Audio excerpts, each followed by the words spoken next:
What's going on, everybody? This is Brian Turner here with another episode of the No Stress Midwest podcast.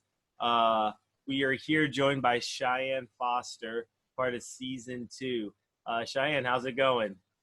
It's going well. I'm trying to relish the last week of Major League Soccer over here. So after this weekend, I'll have to find some other soccer to watch. I know I was told like the new schedule came out, I think earlier today, but there's like a 2-week gap from this weekend and then when that starts, which, what are you going to do? I guess what are you going to do? What are you going to do? Take a deep breath, I guess. Yeah. Oh man. So I was also noticed the scarves back there behind you. Can we, Yes. Before we get started, can we just go into what those are? I see DC United.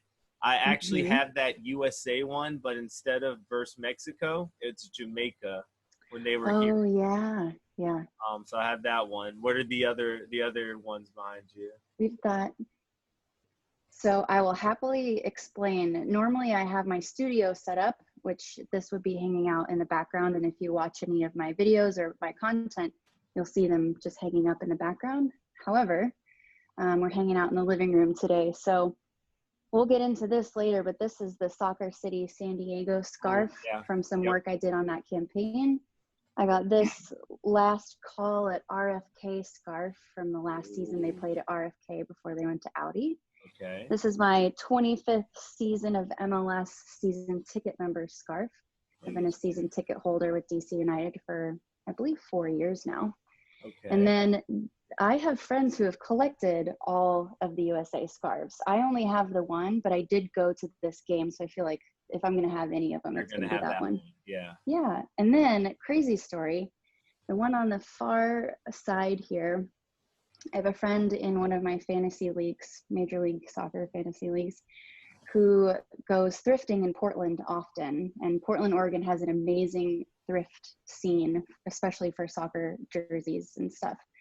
Okay. And he found the scarf and asked if I was interested in it. And that was at the time that Portland was currently dealing with the fires that were blowing through the Pacific Northwest. So he made the best of a tough situation. He put it out on his patio and let it kind of marinate in the smoke and the fire smell for about 2 days, and then mailed it to me, and it still smells like smoke. Smells like it. Lovely. So little bit of Portland there in DC. Yes, and I appreciated it. I think that was very thoughtful of him. That's very original. Very original. I like it. So Cheyenne, I want to thank you for being a guest on the podcast. So just a little background. So Cheyenne and I met maybe like a month and a half ago, and I was talking to one of my good friends, and I told him I was doing this season 2 of the podcast. I wanted all female guests, and I was struggling to find them. And I just remember I'm at like practice, and my friend Tommy, who you talked to, sends me a text and was like, yo, there's this girl who has this like soccer video Instagram thing. Check her out. I think she'd be great for the podcast. And I'm like, all right, dude, like there's a lot of girls that have Instagrams of soccer. So like, you know, like what's going on? He's like, look, man, let me talk to her. He's like, I was looking at her videos and stuff. I think it's some good content for you. So I looked at it. He reached out to you. I reached out to you. And then our first conversation, now I don't know if you know this, but like typically those calls that I've had were about 15 minutes or so. And it was just like going over just like very top level stuff. Hey, this is how the podcast is going to go. This is how it started. Cheyenne and I spoke for like an hour and a half, I think. She was in like the parking lot of Whole Foods, Trader Joe's.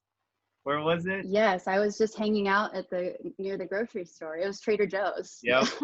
Yeah, and we spoke for an hour and a half, and now here we are. So thank you again, Cheyenne, and welcome to the podcast. Yeah, I hope we didn't exhaust ourselves from that phone call. I hope we have more to talk about. Yeah, I hope so too, or else this is going to be a very silent, very silent podcast. No, I'm ready. Good. So Cheyenne, you are a bit of a different guest for this season in the sense that most of my guests are current players or have played maybe in the coaching realm now. Now I know that you were a player, a soccer player, but your soccer expertise and kind of what got you on here is not from playing. It's from the Correct. social media and your stuff, your work off the field. So I'm actually really excited about it because I think you open up a pathway for people to say like, hey, maybe I'm not still playing, but I want to be involved in the game. Here's another avenue for it. So I really hope you can kind of dive into that and really help the listeners kind of find your path to success. And maybe they find a different one, but maybe you blaze the trail for them in that way. Uh, Yeah. so before we get into current, let's go back. Little Cheyenne, where are you from? What was youth soccer like? What was youth sports like? Talk to me about all that. Of course. So I grew up in Southern California, mostly San Diego, and then also Palmdale, which is north of Los Angeles. And my parents are not athletic people, but when any one of me or my three other siblings expressed interest in sports, they said, go ahead and play. So I've played softball, soccer, I golf, I ran cross country, we swam in the summer. We were just doing everything. Everything, yeah. Yes. And soccer just was one of those sports where I thought, well, I'm still running around like I like to, but I'm also doing something that's has a little bit more adrenaline to it than I think golf or softball did. So Sure. I played pretty competitively when I was in California. And unfortunately, I think that trajectory might have taken me somewhere different. But when I was in the middle of high school, we moved to the coast of Georgia for an opportunity that my dad had professionally. And from there, I just had a completely different experience. There wasn't as much emphasis on sports in that area. And in fact, Morgan Bryan, who has played for the women's national team, she's from that same area that I moved to, and she had to drive down to Jacksonville, Florida, just to play on a more competitive team. So And how far of my a drive is focus, that from where you were to oh, like Jacksonville? an hour and a half, depending on where you go, Okay. which for someone who's a phenomenal player like she is, was worth it. Right. For me, I think I was a jack of all trades, master of none, just really wanted to run around. So Yeah. I I then had a conversation with my parents when I was looking at colleges, and they said, "Well, is soccer something you want to continue playing?" I had a cousin who was a goalie at Furman and was crushing it over there. And watching her and seeing that I could continue doing that in college, I thought, well, what do I want out of it? Do I want to play on a team that I might not be starting on and travel and work out in amazing facilities and get to have kind of the actual sports or athletic experience in college? Or do I want to be more of a student athlete, knowing that I'm in that statistic of people, NCAA athletes that don't go pro? Right. Do I want to just enjoy it and then also work on school? So I chose the latter and ended up playing Division III soccer at a women's college in Georgia, which allowed my parents the ability to come see my games as often as they wanted because they were only about 3 hours away. Okay. And I still got the degree and the education that I wanted, but I got to play soccer for an extra 4 years, which was Four really more years. awesome. Right. Yeah. Right, 4 years. right. So. So it worked out, and I think when I talk about soccer now, I have a great understanding and appreciation for it, which I think helps, one, my fandom, but two, the content that I deliver. And I do miss it. I will say it's sometimes, to get existential, it is hard watching the NWSL thinking, man, had I just cut out all those other sports, all those other hobbies and done Yeah. just soccer, and maybe if my parents hadn't had so many children and it was just me, I could have maybe done something with it. But no, I'm grateful for where I am, and we're going to talk about it soon enough, that I've still been able to keep soccer in my life, even though that's not my professional career. Right. So talk to me when you went to college. What was your major, and then kind of what what transition happened while you were in college, right? So you're getting, you're there for 4 more years. You're getting there to maybe your last 2 seasons, and you're starting to think about, okay, life after soccer. What does that, look like? So kind of what was your major, and how did you start thinking about what you were going to do with soccer once it ended from college? Of course. So it was an interesting experience. I think the first year as a freshman, I was just trying to get my bearings and learn to adapt to just how different the collegiate experience was than playing in high school, and being responsible for myself, not having my parents to take care of me. Yep. So On a whole, yeah, on a whole level.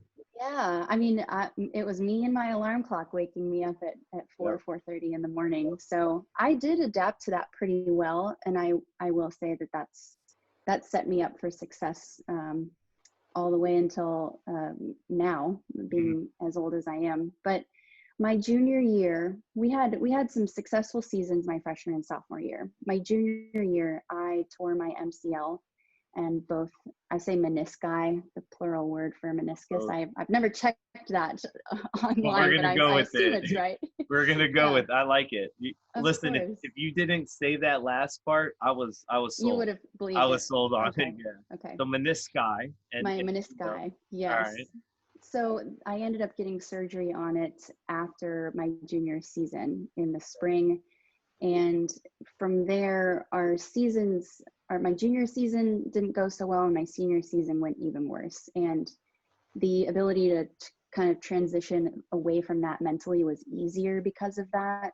It was still really hard, but it allowed me to focus more on what I was studying, which I always call it a Renaissance education. I went to a liberal arts college, which is a little bit different from a state school or a big school. And for everyone listening, we had 900 students on campus. So very, very small. Yeah. You had to participate in pretty much everything in order for the groups or clubs to keep running. Yeah. So I majored in international relations and French, double majored, and then I minored in classical piano. So yes, to drive the point further home, I did not say no to anything. I grew up playing piano, wanted to keep playing piano. I grew up studying French in high school, wanted to keep studying French. I did Model UN in high school, wanted to keep doing things about the United Nations. So played soccer in high school. Kept going with it. Yeah. Going. Okay. So you see things through. I like that.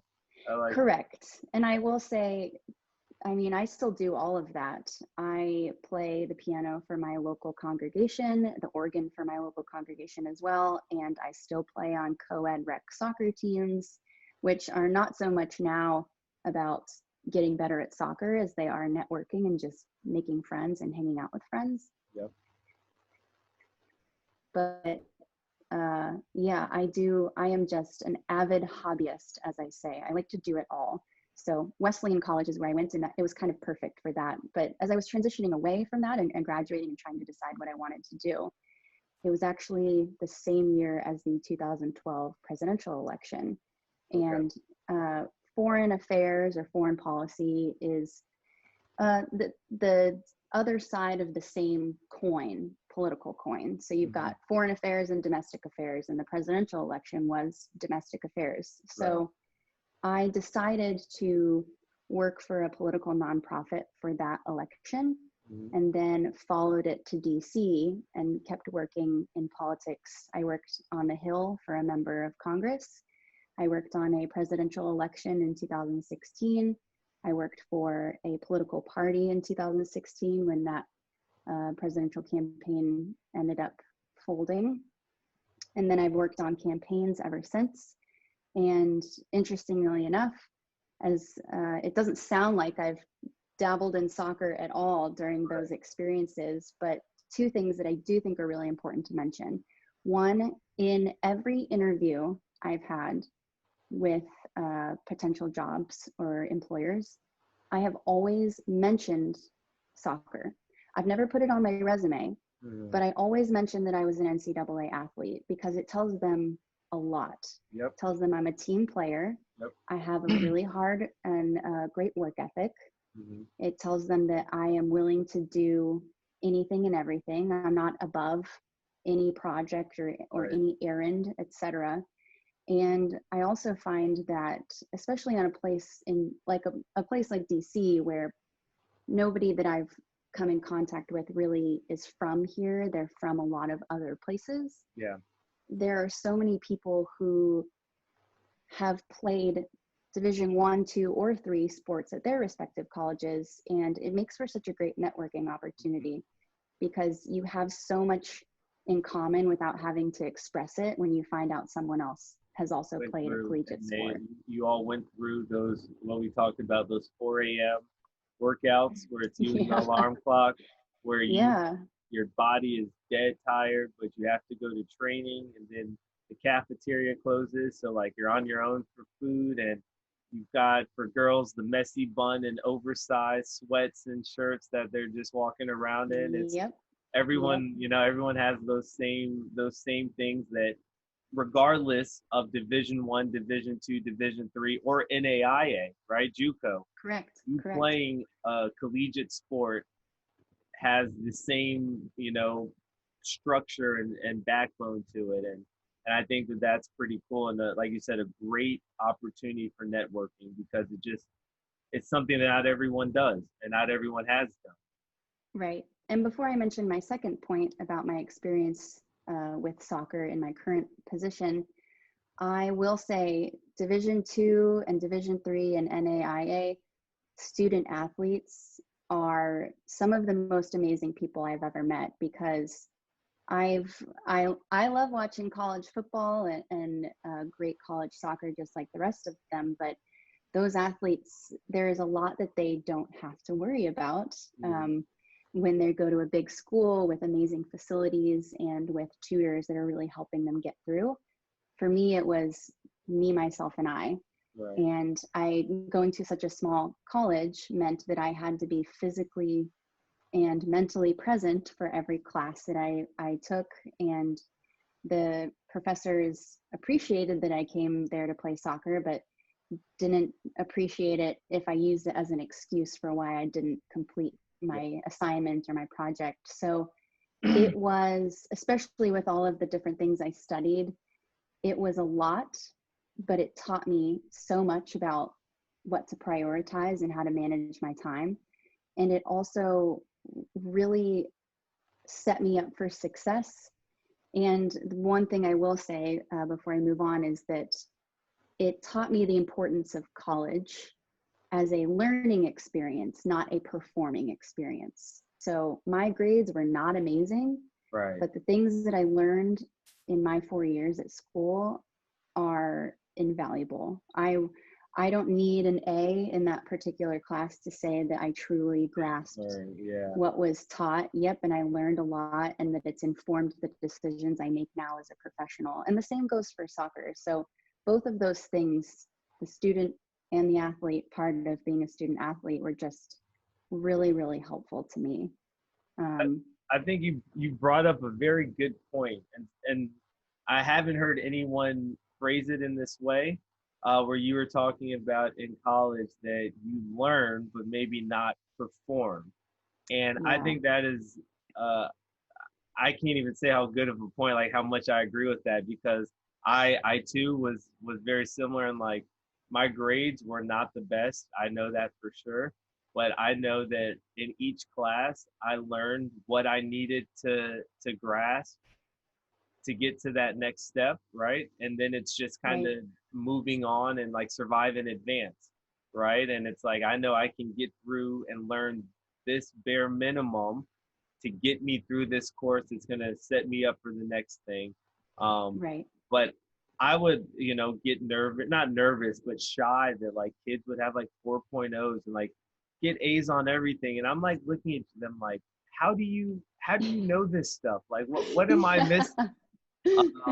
But at the end of the day, we graduated the same time, and our degrees looked the same, and we both got jobs after college. So it's like, if any, I mean, to me, it's like it's on the same page, right? You maybe got better grades, but we all got the same thing out of it, which was a job and then education. So I think that's a very good way of putting it. And I think that people can relate to that and grasp it, because learning and performing, yes, are two different things. So I like Correct. that.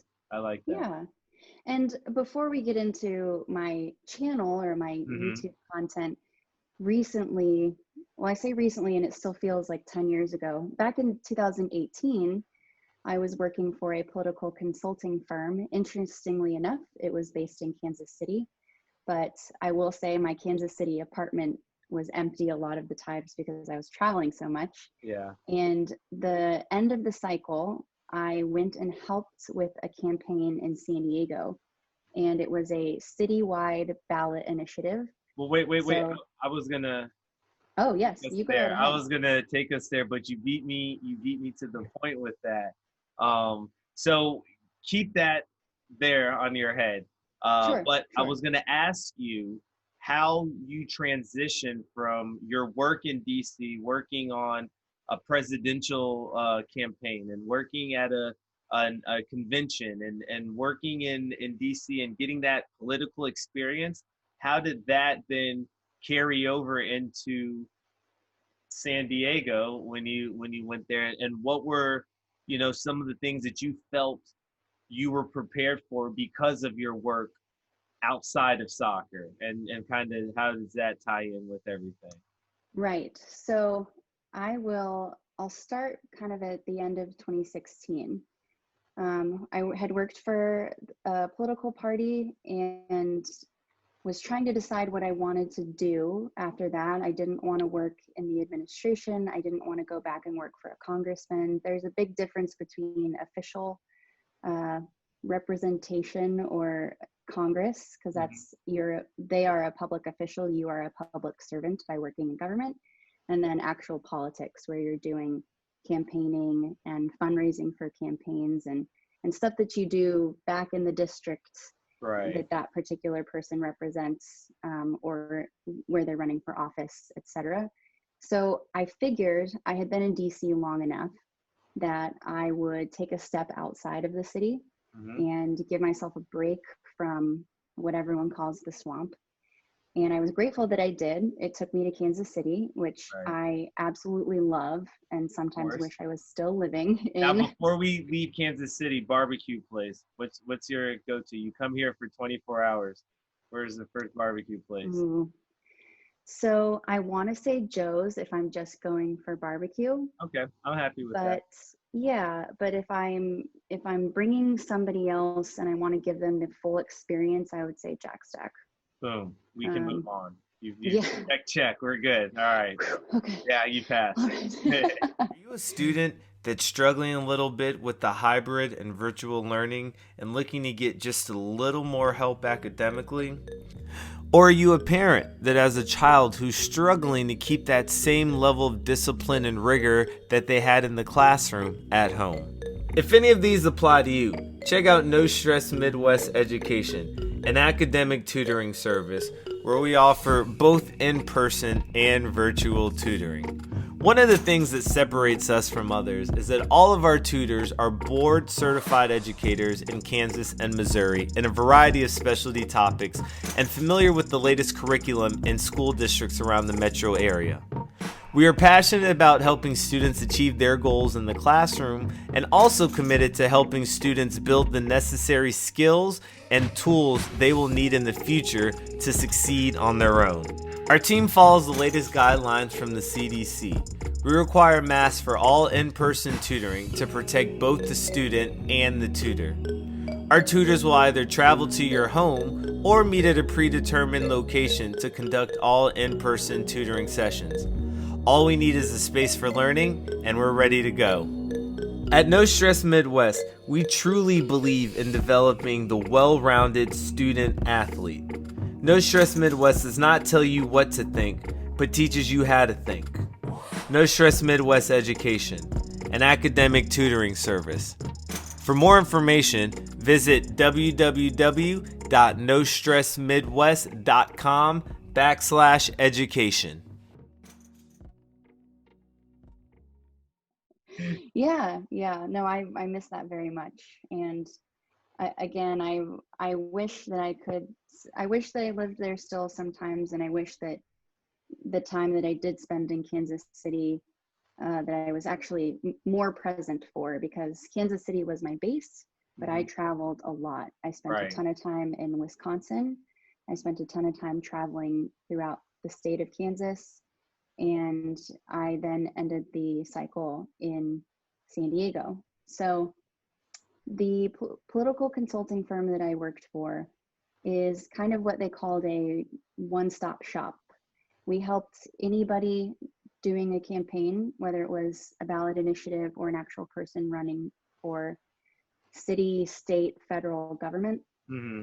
We had an operation that would help fundraise, do digital, so the ads you'd see online, social media, grassroots, which is grassroots organizing, getting physical people out and knocking on your door or making phone calls or engaging with others in the community to get them to vote. And we also did kind of like compliance stuff. I'm sure everybody knows you can publicly access information about who donates to what campaigns, and our firm did that as well. So a lot of what we did, the base of it all was logistics. And Hmm. since I had done logistics and kind of operations in the past, coordinating my boss's participation in any number of events or primary debates, etc., it was a very easy transition for me.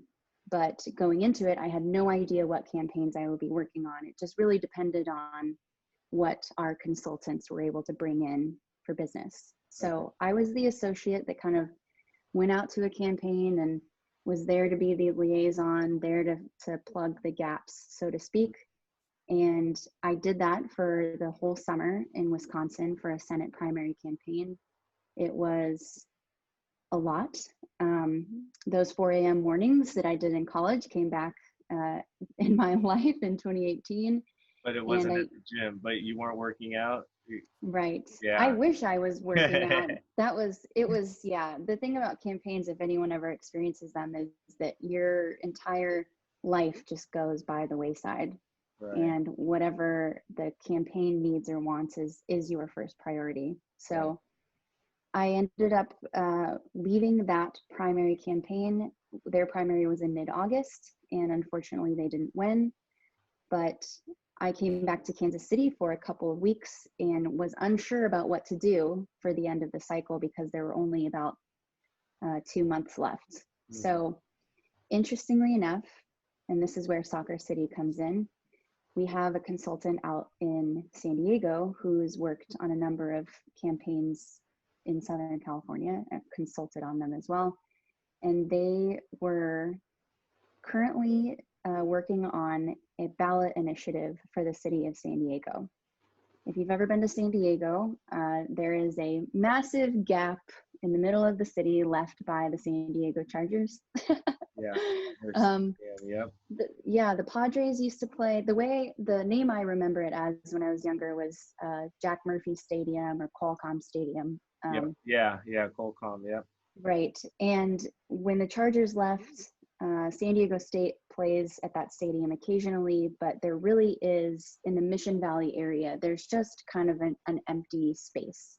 Lots of parking spots that aren't really used, and then an empty stadium. Hmm. And a group of investors who are not political guys at all wanted to buy the land from the city and turn it into a kind of like mixed use, big economically boosting Right. oasis. I almost thought of it as, because it was going to have a new stadium, it would have commercial real estate, it would have places, apartment buildings you could live in. They were working on a park. They were working on a number of things to make it kind of an entertainment district. Right. Like an And all-inclusive. You can come mhm, here. You can live here. You can shop here. You can right, watch the soccer team here. You can raise a family here. Do it all. You don't have to leave, type of right. And these guys were, like I said, business owners, very wealthy, born and raised in San Diego, and they all decided they wanted to do this as their legacy project. They wanted to make that part of town something to be proud of. And they had the money to do it, and they were willing to buy the land from the city at what they call fair market value. So what it was worth at the time. And encompassed or included in all of that was this stadium we're talking about, which would have been a soccer stadium that San Diego State could have also used for football. And with all of that came this offer from Major League Soccer that if they were successful in passing this ballot initiative, that a Major League Soccer team would come to San Diego. And that's how Landon Donovan got involved. And we had a bunch of people who had been kind of either former soccer players or people in the soccer community in San Diego that all came together for this initiative. And it was called Soccer City San Diego, which, in my opinion, as a political operative, was probably strike number one for them, because I like soccer, but not everyone in San Diego likes soccer. And even though the initiative offered so much more than soccer, it kind of got titled. It's titled Soccer City, so you have to look more into it. Most people are gonna see that, and if they don't like soccer, they're gonna be like, all right, never mind. What's the point? Like, I don't want to approve this. What's it going to cost me in taxes? Yeah. What's the point if I'm not going to participate? The Chargers left. What would keep this new team from leaving? And so it was an uphill battle from the start. And our consulting firm came in, not at the last minute, but a little bit towards the end. And we were in an interesting situation where we were dealing with people who didn't really understand how campaigns operate, but still wanted to operate campaign. Right. Yeah. They had the money, and people who have the money make the decisions ultimately, but you can, and as we've learned in this past election cycle, you can throw a lot of money at a campaign and still lose. So I went in end of August, and I managed the ground game. I was the field director, as they call it, and I single-handedly managed a team of over 100 grassroots operatives. So people that we had paid to canvass full-time, knock on doors, make phone calls, participate in our events, and just help get the vote out. And I was pulling from a database of volunteers they already had and trying to just put some money behind it so that we could magnify our efforts. But I was also enlisting people from around the city that were interested in making some extra money. So campaigns do this, but it is oftentimes at the end of their list of priorities based on how much money they have. And these guys had a lot of money. So it was kind of an all-out sprint. And we were also competing with another initiative that wanted the land as well. It was San Diego State University. The land was actually right next to their campus. And even though they were not able to offer any money, they were hoping that the city would just give them the land. Their ballot initiative was reactionary. They saw these guys come in with a really awesome plan and thought, wait. We want that. I want that, right? So they kind of threw something together, and theirs ended up passing by a large majority. And probably having the backing of just being a university, I feel like that's like trying to like take a kid from a mother. Like it's always going to be with the mom first, and then anyone else. That's a funny metaphor that actually really makes a lot of sense to me. And I will say the experience was amazing. It also was a very interesting deep dive into something that I'm personally passionate about, which is public-private partnerships for soccer stadiums. I think a lot of you, as you get older, will notice that sometimes your taxes go to building something in your town that may not necessarily make any money or may not necessarily be the best decision for that particular city to make. And a great example is Audi Field down the road from me in DC actually took the most money from the city of DC to build the stadium of any soccer specific stadium in the country. And that sounds all great, that the city was willing to fork out that money, but Right. then you think of all the other things a city is in charge of funding and taking care of, and you think, well, where on the list does sports fall? And are sports so important that we want to prioritize them over education or healthcare, et cetera? So in that way, I am a very big opponent of getting a city involved. The city had to be involved in San Diego to allow the people to decide where they wanted this land to go.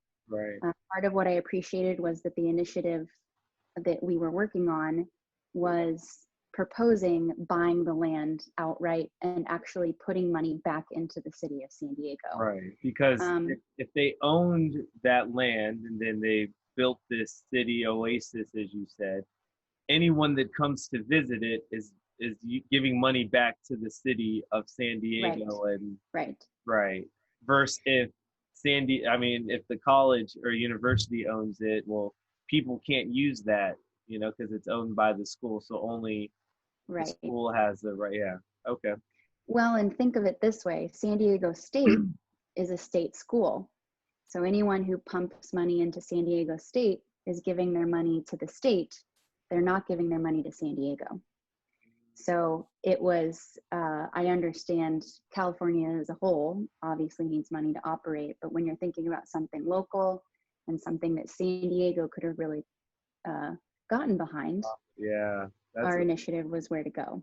Yeah. So it was such a heartbreaking experience. Right.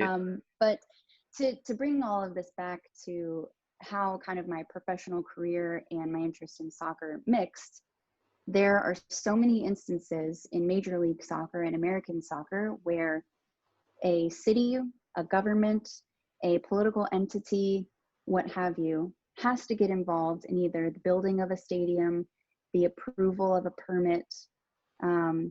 There are plenty of ways, and I'm sure you've noticed this, and it will get even bigger as we move down the road. Soccer and soccer players they're getting super political. Yeah. And they're talking a lot about causes that are important to them.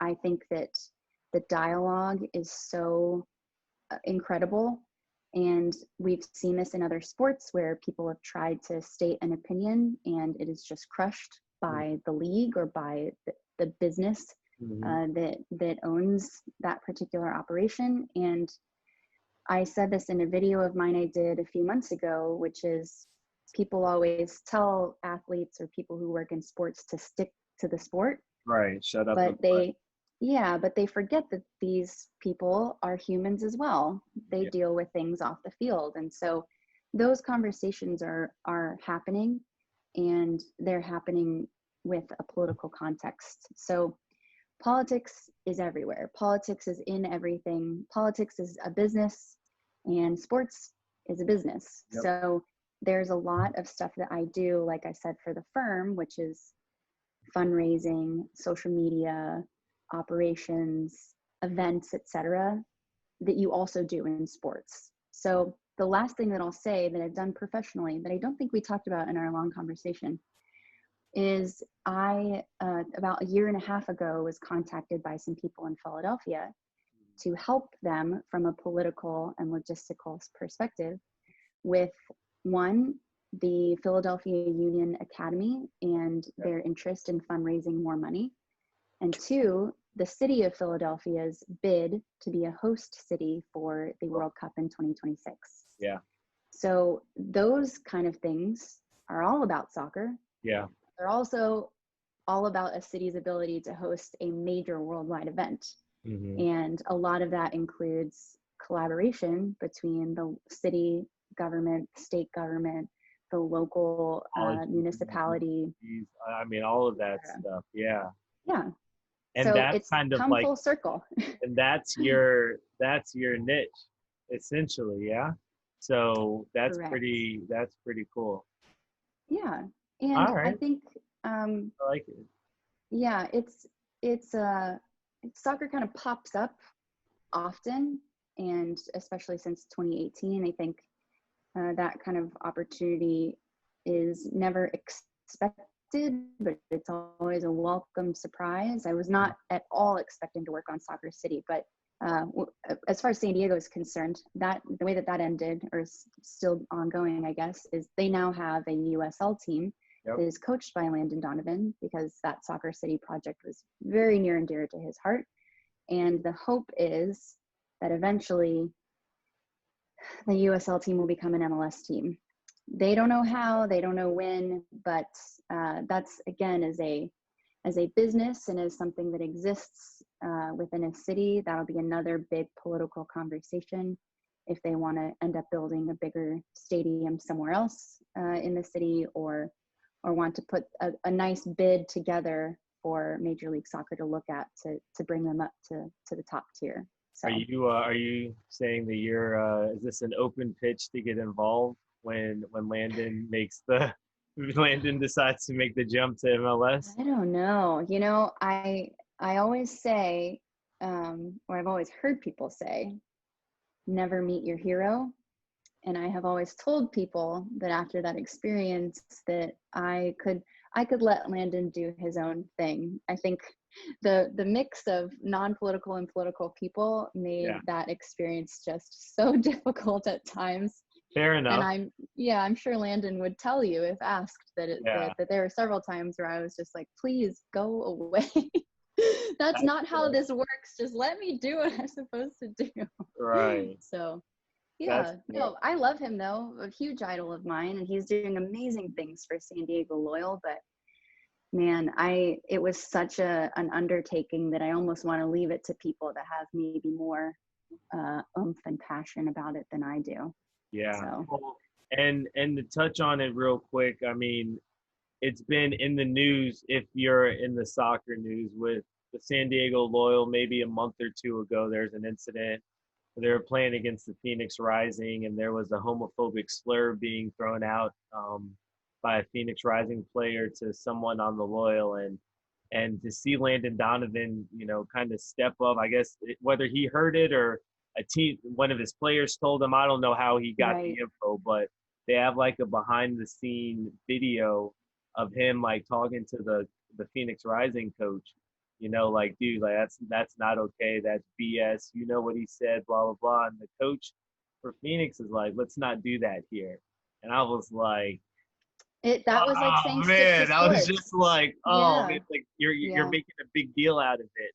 And I'm like, dude, it is a big deal. Like I was like, well, but before we get like too far into that, mad props to Donovan and the Loyal for standing up for that, especially in today's age. I mean, there's just so much that's going on, and there's so much attention that needs to be brought to things. And this is a perfect example of there's no room for it in for racism, for being homophobic, for any of that in any sport or in life. But I'm glad that they made a stand for it in soccer. That was pretty cool. Right. I completely agree. Agree. All right. So, Cheyenne, talk to me about the business Between Clean Sheets. Okay. I was up. Well, when I first talked to you, I stalked you on YouTube, on Twitter, on Instagram. Now that I know you, I would say I still stalk you, but it's just on Instagram, not as much on YouTube. But talk to me about the business. How did you come up with it? Where did the name come from? I've watched, quite a few of your videos. I'd say not all of them. I haven't stalked you that much, but I've watched an overwhelming. Don't go too far back. They're really, really amateur. Okay, the first so maybe like, I dozen. Stopped at the right time then, because they all probably pretty good. But what was your why did you start it, and kind of what's your goal with it? What's the theme of it? Fill the listeners in. Promote Between Clean Sheets. Let's hear it. Okay, yes. So back in 2015, 2016, working in politics and it being such an interesting election cycle, I was really exhausted with it all and needed an escape. I just needed to do something else, get my creative juices flowing. And honestly, I was thinking, this might be my exit to a different professional career. Let's see what we got. Yeah. So with that attitude of all hands on deck, jack of all trades, master of none, I decided I would start learning how to make video, edit video, conceptualize a video, and put together content for my favorite sport and my favorite league, which is Major League Soccer. And I have seen the steady rise of MLS in the past decade or so. Yeah. I was at the time, and had been for a few years actually, playing on all of these co-ed rec teams with boys and girls, men and women who love soccer, but really only knew about Premier League, or really only cared about US soccer every 4 years. Right, and so right. I went to, I don't think I mentioned this, Wesleyan was a women's college, and I didn't get the college football experience. I don't get super excited for any of my school's sports. And I felt like going to RFK and seeing DC United was my college football. It felt real, it felt tangible, it felt so accessible. And the season tickets were so dang cheap that I thought, you know what, just go for it. Right. And I had tried to get friends to come along with me at various points, and the attempts were always, Clint Dempsey's coming with the Seattle Sounders. You got to watch this game. This will be great. Yeah. Or Someone David else. Villa with New York City FC, or like Thierry Henry, who plays literally in America. Yeah, right. Someone whose name that might get them to come instead of just coming to watch the home team play soccer. Yes, and I think because I was spending so much time prepping my friends to watch these games, I almost thought, well, I could do this on a video. I could do this for a lot of people. There are a lot of US soccer fans and soccer fans in general in America, but they're just ignoring the soccer that's happening in their own backyard. And I don't know why. Well, I do know why. It's because we got a long ways to go in terms of quality, but my thing is root for the home team. Like go to the team that's right down the street, that doesn't cost that much money to watch, that you can actually have a connection to geographically. Yeah, and I think a lot of the guys that I watch, I've been to the cities that they're from. I've been to the colleges that they played at. I know who they are because I have more of a connection with them. And I also am just learning so much more about South American soccer because of the number of South Americans that are coming to play in Major League Soccer. And it just helps me appreciate and understand the soccer, like I said, that's happening in my own backyard. So what I have done in the few years since 2016, and with the very little time allotted to me to do what I want and not my job, is I have traveled and I have vlogged my different experiences and trips to MLS teams, to see USL teams. I've done video conversations giving updates about the league, talking about my favorite players, talking about where DC United is. And my plan is to just get people interested in the experience that is Major League Soccer. And when US Soccer plays their friendlies, plays their World Cup qualifiers, plays in the World Cup, that people who are paying attention to our team, anyone who comes from the MLS, hopefully they will know before then. They'll know of them before they get there. Right. And I don't necessarily think that, and especially with the US men's camp that they just named, was all European guys, mostly because of pandemic and COVID. Related. I mean, and that's just the quarantine 2-week period, right? You send someone from the MLS there, that's 2 weeks that they can't do anything, and then they miss half the camp. So I get that, but what are your views on it in the sense of those guys who they selected that are going to be playing against Wales versus the guys here in the MLS?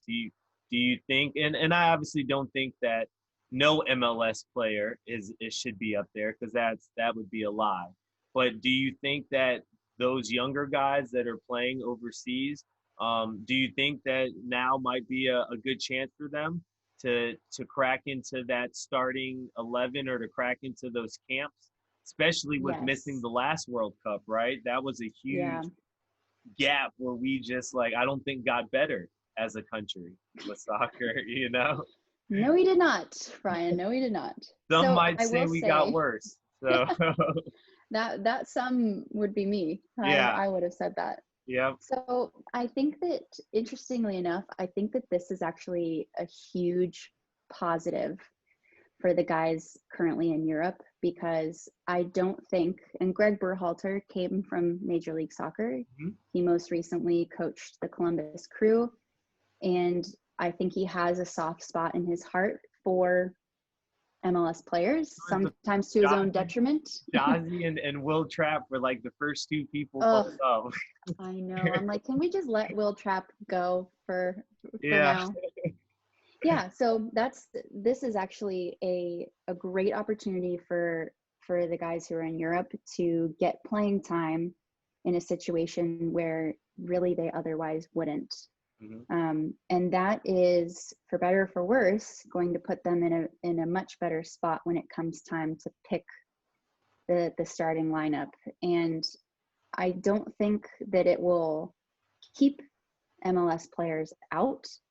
I do think that we still need older players. I do think that the squad announced for these friendlies, I was about to say in November, but it is November. It is November. Yeah, I think that those guys are all really young. Yeah. And a lot of, yeah. The average age is 23, I think. Yeah, which is just not sustainable or particularly efficient for a men's national team. So I think that because it's a friendly, it's a great hit and miss. If they get blown out of the water, they've got a good excuse. If they crush it, they've got a good reason.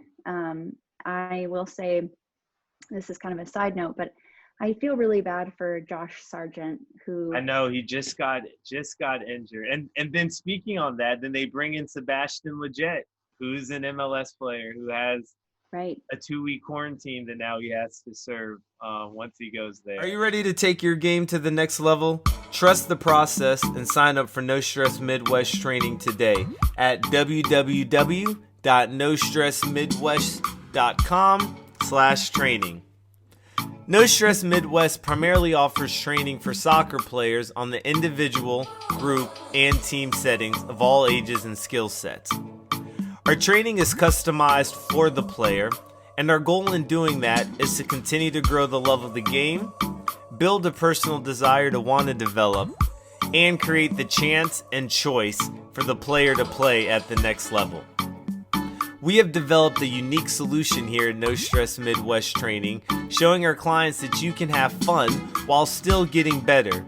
By creating a unique training environment customized to the player, we feel that not only are we able to get the most out of the individual by creating a no-stress environment, but we are also teaching them fundamentals that they can carry off the field and apply in their everyday life.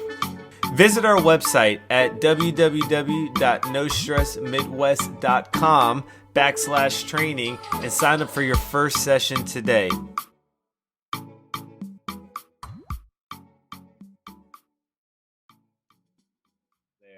But I was really looking forward to seeing Josh with all of them, right? If you don't watch Josh for in the Bundesliga, I think he's with Werder Bremen, I think. yeah. But yeah, all of those guys, I think it's their time. I do think though, yes, like you said, there needs to be some experience there. I do think that we could. We're making the decisions here. I do hope I'm on the bench for these games. Right, Brian. you're the one talking to Greg, the double G. I do hope that Greg is specific maybe in the people he wants to bring that are there for the experience, because like, for example, I think Michael Bradley has served his time for US soccer. Preach. Oh my gosh, please. And you know, it's the same. I'll be honest, it's like he hasn't changed from when I've seen him, and it's unfortunate because I mean I do like him as a player, right? From not knowing him. Sure. But I think his time is done. Josie Altidore, one of my favorite players, have his jersey. but like I think his time is done there as well. And if it's going to be an experience thing, then I do think that maybe that can get handled not at a camp where like they can meet up or talk, whatever. Normal people do it. Like a mentor situation. Yeah, right, where you don't have to bring them Yeah. into a camp and take the spot of someone young who might not be there yet, but you get him that experience and you get his butt kicked while he's 17, 18, right? And then they get to a point where now Yeah. they're doing it. Well, I will say it could be very much like an Ali Krieger situation in the World Cup last year, where she was a part of the squad named as what most people considered a veteran and someone who maybe shouldn't have been there, but she worked hard to get there. So that's on her for doing that. But she also mostly sat the bench. So it ended up working out that she was still able to provide the veteran vibe and kind of set the tone for the team, but that the younger players were allowed to shine. So I think I wouldn't mind if they called Josie Altidore and then he hung out on the bench. I think that would be the best case scenario. I agree. But how do you convince? How do you convince a player to sit the bench? You know what I mean? Like he's like, the egos are bigger on. Right, like, hey, I played in World Cups for this country. How are you gonna put me on the bench for some kid who doesn't have his driver's license? So that's right. You're absolutely right. But luckily we're not in that position to make those calls yet. But we can talk about it like we're doing now and hope that one of them hears it and they don't get offended. I was gonna say, Michael Bradley, if you're listening, you know what we're saying. Everyone's been saying it. It's not our fault that you had to hear it again. It isn't. And it's rough. But yeah, like people like you've got like Weston McKennie and then Sergino Dest, and you've got these like guys that are now on Champions League teams. Obviously, I don't like saying Christian Pulisic because everyone knows him. That's like a given, right? We know he's in there. Gio Reyna with Borussia Dortmund. Like, I mean, it's scary that we have people that are playing for these top teams in the world. And they're like starting. And they're like kids. They're 20, what's Christian Pulisic, like 22 maybe? Gio just turned 18. It's like, it's nuts. I feel old. I feel so old. I do too. I do too. Because I'm like, what have I done with my life? I'm 31 now, and I'm like, this person's about to play in a World Cup at 20. Like, you know what? We did a podcast today. We did a podcast. So. That's big. Because that's huge. At 20, I was not in a World Cup. I honestly was not even in peak soccer condition. I was in really good college condition where my sport changed from like soccer to beer pong, and it that's where I was at 20. But yeah, so anything more on Between Clean Sheets? Kind of what's your goal with it? What would be our best case scenario, Cheyenne? Someone has a crystal ball in front of you and you get to pick what is the best case for you between Clean Sheets and your career in, let's say, 10 years or so. Where are you at? Well, I've given myself more of a 5-6 year plan with the World Cup coming here in 2026. I selfishly have always wanted this to be the lily pad that I'm able to use to kind of leap to my next professional project or endeavor. And that would mean still being able to do YouTube, but kind of being my own boss and working with different soccer related entities to continue bringing the content that I do right now. Because I will say, working a full-time job and doing YouTube is tough. So hard. It's tough. So hard. It's tough. But on the broader scale, especially like I said, with the World Cup being here in 6 years or 5 years, I really want us as a country to be in a better place with our fandom. I want when people to come here for them to realize that the MLS is going to be and is supposed to be taken seriously. I want people to understand that the World Cup may be here, but that there's good soccer year round. And I want people to participate more fully in soccer at every tier. And that has a trickle down effect in a lot of ways. I think the women's side is doing an amazing job just by nature of them playing well to bring that popularity up and up. So I'm just using Between Clean Sheets in my own amateur way to elevate the name of the game and to continue the conversation and to keep the buzz going. So hopefully I can continue doing that in a bigger and better way as the years go by. I love it. And I think that it's big because I started a business as well, like you, and it came to me when I was an engineer and I was working full time there, and then man, you get there, I'd get there at like 6, right? Maybe 7, get done at 3, coach high school from till 5, have like a 2-hour break, coach club till like 9, and then I would get home, and then it was like, okay, now I have time to myself again. But like, who wants to do any bit of work outside of anything at 10 p.m. when you just worked a full day and you know you have to wake up and do it all over again the next day? Right. And we talked about this. It's like I have to do hair and makeup. I have to conceptualize a video. I then have to spend hours looking at my face on a video, thinking like, your hair looks stupid. Everything you're saying is stupid. Voice. Like, I mean, I hate the way I sound. And it's for people that have never done any sort of video editing or recording, like we might sound like prima donnas, but it's a pain. And video editing is on a whole nother level. And I've seen the stuff you've done. You've taken it above my level, right? I think I'm very basic with my editing. Have I? And, then you might be really bad at it. I probably not. I probably am. I think I really am. But I know for me, like to do one of these podcasts, right? I record this when we get done. If I sat down straight, probably 4 hours would take me to edit the audio, edit the video, and then create the promo video, and then upload it to its respective things. And for someone like you who's putting out a lot of video content, right? Like that's just, man, I couldn't imagine. So props to you for doing that. And I hope that I'm not taking up. It should tell you No, okay, you're fine. This is the best. I love podcasts because it means I do the talking, which I'm actually pretty good at. You do the editing, and you do the publishing, and I just do the retweeting. You just sit there and watch. You're like, oh man, I love how efficient this is. But I should tell you guys, everyone listening, this should prove to all just how into soccer I am. That this is what I'm doing with my spare time. So I care about MLS. I care about it a lot. And I just hope it gets bigger and better as the years go by.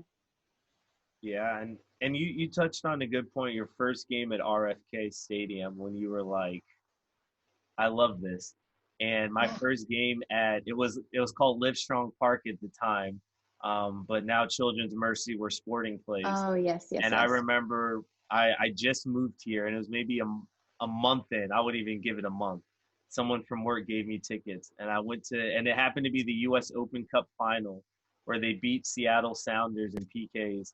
Eddie Johnson skies the 5th one, and they're shooting at, like, I'm sitting right next to the goal. Like, I mean, I couldn't have scripted it. And watching Sporting win that game, my very first game, I was like, I'm sold. This is everything that I've wanted living in a city with a professional soccer team to be. Yeah. And you've been to their stadium. Now, I'm sure it doesn't compare to Audi, but Livestrong. Children's Mercy is an awesome stadium. And what I like, it's like a gladiator theme where, like, when you walk in, everything drops down in the fields beneath you.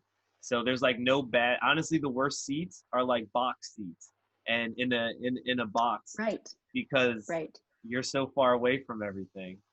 Yeah, I know. I call it Sporting Park. I will always forget to call it Children's Mercy, but no, I love that stadium. I don't like how far out I had to drive to get there, but It's kind of I loved it. it's kind of out there.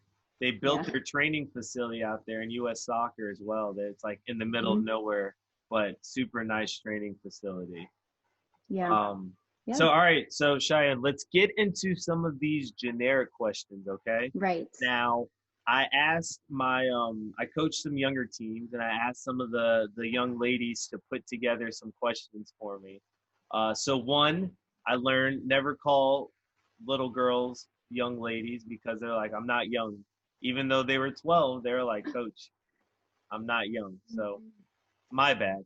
Secondly, it takes quite a bit of sifting through to like get through these questions because some of them Yeah. were like, what earrings do you wear when you play a game? And I'm Oh, like, interesting. yeah, and I'm None, like, obviously. yeah, and I'm like, I don't know if that's the first thing that they're thinking about, but I Right. still kept some good ones on here. So we're gonna go through some of these kind of fast paced.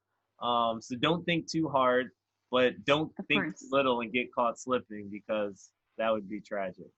All right, hold on. Get I'm ready. ready. I feel All like right, I stretch it out. gotta Just warm up. get the neck going. All right. There we go. I'm ready. All right, are you ready? I think so. Okay.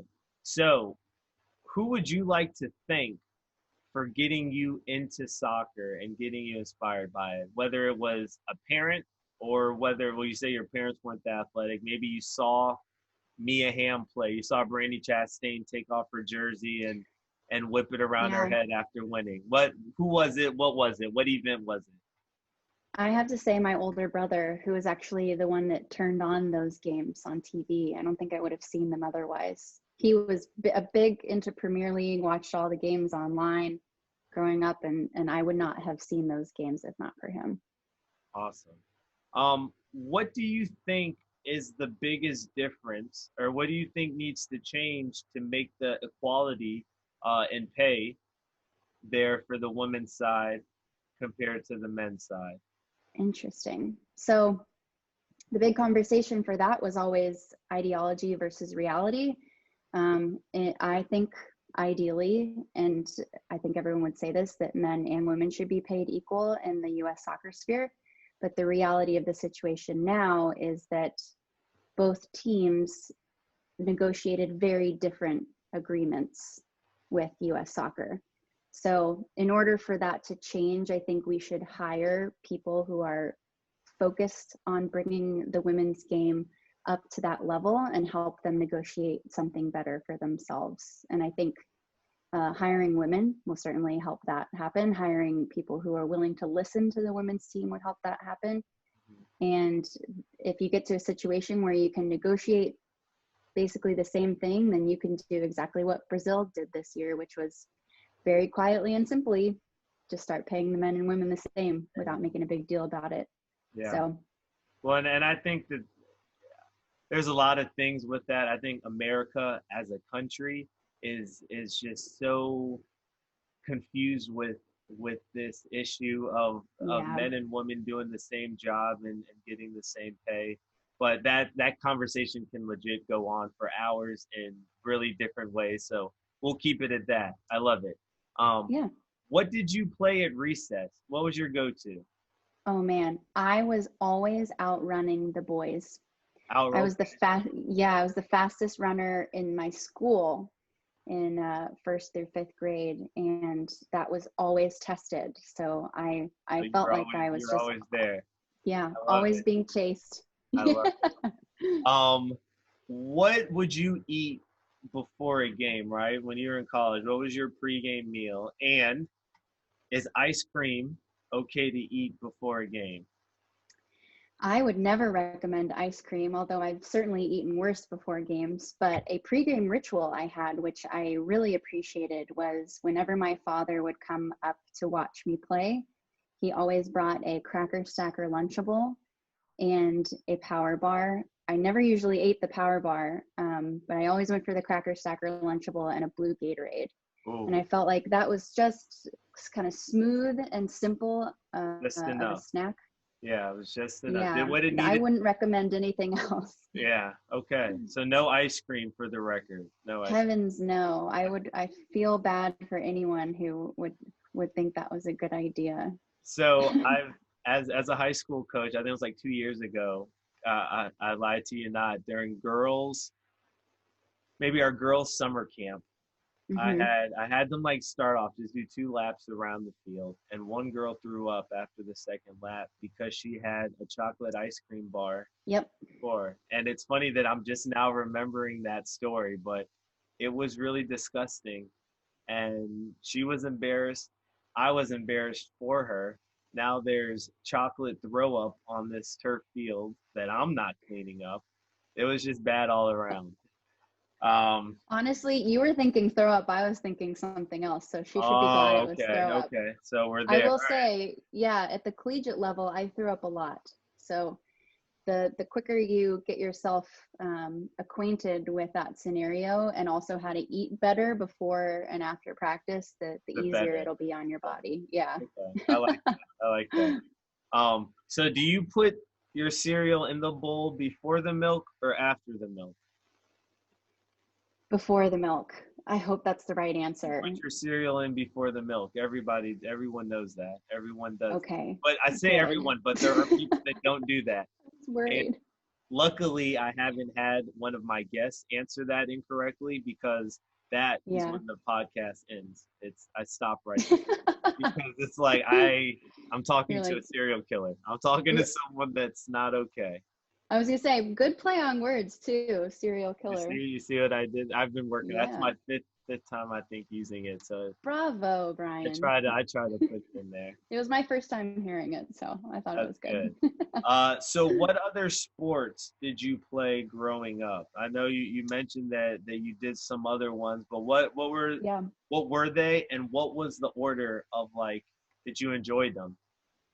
So I played softball the longest, very competitive softball player. Played third base growing up, and then in high school, I played for 2 years as a center fielder. Center fielders have to run. I was pretty fast. Well, And first through fifth grade, you're the fastest kid in school, so oh yeah, that stuck with you, of course. Yeah, a lot of stolen bases, a lot of pinch running. Softball for sure. I ran cross country to stay in shape for all the other sports I played. Mm-hmm. I swam in the summers competitively on a travel team and loved that. Great full body workout, and one I would recommend if you want to give your body a break. And then the one that I played, kind of enjoyed the least, but now play more than anything, is golf. I play golf all the time. And I will say, if you are a lobbyist working in politics, golf is it. Golf is what you need to learn. And I will say I'm pretty good at it. Okay. I would almost say I'm even better at it right now than I am at soccer right now. So yeah. I don't know much about golf, but I feel like I always hear this question asked is, what's your handicap? Is that so my handicap, I haven't had it officially registered or tested lately. It's official. I would say, yeah. Okay. Well, it's kind of like an official number that helps you determine where you are in terms of everyone else's scores. But I usually shoot in the 80s, which is not the worst. Yeah. One thing I will say to everybody listening is a lot of soccer players play golf. And a lot of soccer players go to charity events and fundraising events that are golf tournaments. Yep. So golf is an expensive sport, I will say, and it can be really boring to watch on TV sometimes, but it has come in handy for me professionally in so many ways. I constantly call my dad and thank him for making me take lessons when I was younger. So I dig it. I tried when I first moved here, and I was an engineer, so I was in corporate America, and like I was told, like, you gotta learn how to do it. So I was like super lucky where my manager sold me like my first set of clubs for $50. Like $50. Yeah, like that. Like it basically gave them to me, and I was out there like every day after work on the driving range, and I just sucked. I was so bad, and being like athletic, and I like to think I'm still fairly athletic and pretty decent at sports. Golf doesn't care. No, not one bit. I was like, this is 20 years of athletic ability just being pissed down the drain. Every swing, I'm getting blisters on my thumbs. My oblique is sore as all heck. Yeah. It was not a fun experience. But I do want to try again. I just need that motivation of like someone to suck with me for a bit so we can suck together and then Yeah. get I better. was So I going to won't go offer with to you. come play with you, but I don't suck. So Yeah, so there's that. So you're off limits. Wait, you've got to wait till I get better. okay, I will. All right, You'll be in touch. we will. Hey, I just want to take a quick pause to thank our sponsor, AGY Performance Training. If you're a soccer player in the Kansas City area, elite or pre-elite, and you've got next level goals, AGY Performance Training should be on your radar. Over a dozen MLS, NWSL, and USL pros trust AGY to get them ready for the grind that is professional soccer. Find them on Instagram at AGY Performance Training. Okay, so I just had the question here. What is your favorite memory from soccer? Oh man, the first MLS Cup I went to in 2015. It was at Map Free Stadium, which is where a lot of the USA Mexico games go down. Mhm. And I was watching the Columbus Crew play the Portland Timbers. And it was the first ever like national championship type thing I'd ever been to. And it was actually a really memorable experience. It made me really get into MLS as a whole and start paying attention to teams other than DC. Okay. Well, that's kind of where I'm at with questions. But before we end it, we got to go into the Dream Five-a-side question. Okay. Yes. So yes. For the ones listening, it's each guest has to pick them plus 4 people, including a goalkeeper. And I have to keep saying that because people keep disrespecting the goalkeepers, and it offends me a bit because my best friend's a goalie, and I don't like that. So you're gonna pick you plus 4 people, anyone you've ever played with, and then it's gonna be you plus 4, anyone you ever wish to play with at any point of their career, guy or girl. So you can throw Pele in there, you can throw Maradona in there. Maybe with the hand of God, we can get a goal or two. It's up to you. You talk to me. Who they are? What's the team? Well, I don't have anyone specifically that I have personally played with that would make for a dream five-a-side. But it's your friends, right? It's right. But still no. Okay, all right. Well, I will say my fantasy league is full of some professional people. We've got Bobby Warshaw, who works for MLS, Jake Ziven, who broadcasts for the Portland Timbers, Heath Pierce, who's a former professional player, and myself, obviously. I'd probably play with all of those guys. Okay. And maybe my brother, we'll throw him in there just because we need somebody to poke fun at. I don't want to be the worst person in that group. Now, is this the brother that got you involved with that turned on the game? Yeah. Okay. So he has never played. Oh, look at very that. into soccer, never played. Okay. So, very into soccer though. So we'll give him that. And then, man, my dream five-a-side. Let's hear it. So, and you said I have to add a goalie. I can't be the goalie. You could, if you want to play goalie and take on that responsibility, then yeah. Okay. Well, I assume a five-a-side has the smaller goals, so I would be like covering less. Yeah. You know? So okay, I like the way you think. You're just going to sacrifice yourself for the betterment of the team. Oh yeah. Okay, I dig it. I will not be the weakest link field player. I will not do that. My ego's too big. Yeah. I'm too proud. Of course. So you're in the net, the small net. Yeah. The small net. Okay. So I thought about this when you asked me before we started, and I kept it mostly MLS. Okay. And with the exception of one person. That's right on market for you. So let's. Yeah. So I want to have a finisher, a poacher. Chris Wondolowski, current all-time leading goal scorer from MLS, was supposed to retire this year. It is looking like he might wait until next year. So I think you saw that final picture of him. Yeah, he is. I absolutely love him. He's been a great name for the league. Mm-hmm. So I'd have him. I would take it back probably 2 decades. Go with Eddie Pope, defender for DC United. Eddie Pope. Okay. Yeah. Now that I appreciate. Not heard in a while. Yeah, I appreciate a defender who also scores goals. Yeah. Eddie Pope. Definitely wanted him. I already like your team. Once you said Eddie Pope, man, I love it. Okay. Okay, good. I'm also going to keep it MLS.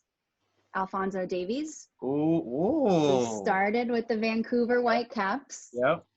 Don't forget where he started. It may have been Canada, but it was still MLS. MLS, an academy. So, He was in their youth academy. So that's all the way up.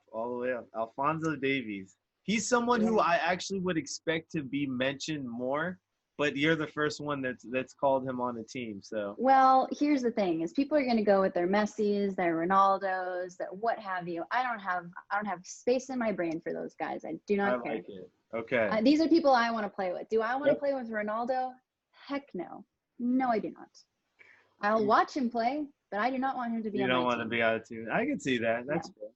All right, so we've got you in goalkeeper. We've got Wando as forward. We got Eddie Pope and Alphonso Davies, I'm guessing, as our two defenders. Do we have a midfielder in there, or are we going with another striker? We do. I have a midfielder. And this is not MLS. This is the only person not MLS. But I had to mention Tobin Heath, men's national team player who played for the Portland Thorns for a really, really long time and has, during the pandemic, gone and played for Manchester United, but my absolute favorite women's national team player at the moment. Tobin Heath. And she will do anybody dirty. She'll make you look like an idiot, and she won't have the ego with it. So I definitely wanted her. She does it so like effortlessly. Like it's like she knows she's gonna do it, so it's not a big deal to her. Yeah. You know what I mean? Like, she's like, I already know I'm going to beat this person up. Here, I'm on with my day. Who needs the ball now? Whereas you see, like, some people, they beat someone and, like, you can tell they don't do it often because they're, like, so excited about it. Yeah. So, I mean, so imagine this team. Me, whatever. I'm cool, but I'm, like, not that cool. Right. Alphonso Davies is the youth, the sass, the TikToker of the group. He's going to keep it light. He's going to have fun, but he's amazing. Yeah. Eddie Pope's the veteran. Chris Wondolowski is a veteran, but he's still got some body to him. Yep. And I imagine I could also have picked Eddie Pope in his prime if we're doing like dream side, but we got it. And then Tobin Heath is like the workhorse. So in the midfield, the box to box. And I mean, you find Wando the ball, and other than like the World Cup game against, was it Belgium? Brian, I swear to the Lord himself. Other than that one game, he puts the ball in the back of the net every time. I have a place to be. I've got to go now. I'm suddenly busy. Man, that was hard. That was heartbreaking for me too. It was heartbreaking for the country. But here's the thing, though, like we were gonna lose anyway. Sorry. Yeah. Well, no, and there's that, but like most people aren't even able to putting yourself in that position is very difficult, and it's not something that most people can do. You're not taught that. Like certain people know how to be in the right position. Now, other people know how to score in those right positions every time, and I think Wando is one of those people. I think this was just a time it didn't happen, and it's just a big time. It was a big time. He's done it over 160 times in Major League Soccer, so we'll let him have that legacy. It'll be an MLS game. We won't play international, so that way those goals are going to come. Yeah. Those goals are. Man, what a note to end it on. Thanks a lot. No, so Cheyenne, I want to thank you for being on this podcast. I'm going to be honest, like going into it, I'm not going to say I didn't know how it was going to go, and not saying like good or bad, but like we spoke, I didn't have that many topics. So it was going to be like just speaking on it and seeing where the conversation went. And I thought it was really good. I thought we hit on a lot of good points. We were able to kind of speak on your background and like how not soccer stuff has got you into soccer positions, which I think is big. We got a good 5-a-side team. Is there anything else that you would like to leave the listeners with? One final word, one final thought. Yes. I think that soccer, more than any other sport in America, is a wide open field for everybody, for players, for content creators, for staff working in front offices of teams at the USL level and WSL, MLS, etc. You just need to put yourself out there in whatever capacity you want. And if you put in the work, I think you can make it happen. And I don't think I could say that for any other sport in this country, especially from my perspective. I think if I were to even look at the NFL and see what Aaron Andrews is doing, the fact that even when NFL is not in season, it's constantly on TV being talked about, I would feel like it was impossible to crack open a spot for myself. But soccer is not that way, but it's also not going to stay that way for very long. So participate in whatever capacity you feel called to do, and start doing it now. Okay. Well, that was Cheyenne Foster with the final words there to end the podcast. Yes. That was very good. So I'm not going to end it with anything else. We're just going to have that be it. I want to thank everybody for listening to the No Stress Midwest podcast. Once again, to Cheyenne Foster. Be sure to check out, follow her on Instagram, on her YouTube, or Instagram Between Clean Sheets, YouTube Between Clean Sheets. She's got some great content up there, and we are going to be looking out for her 2026 when she's a sideline reporter for the World Cup.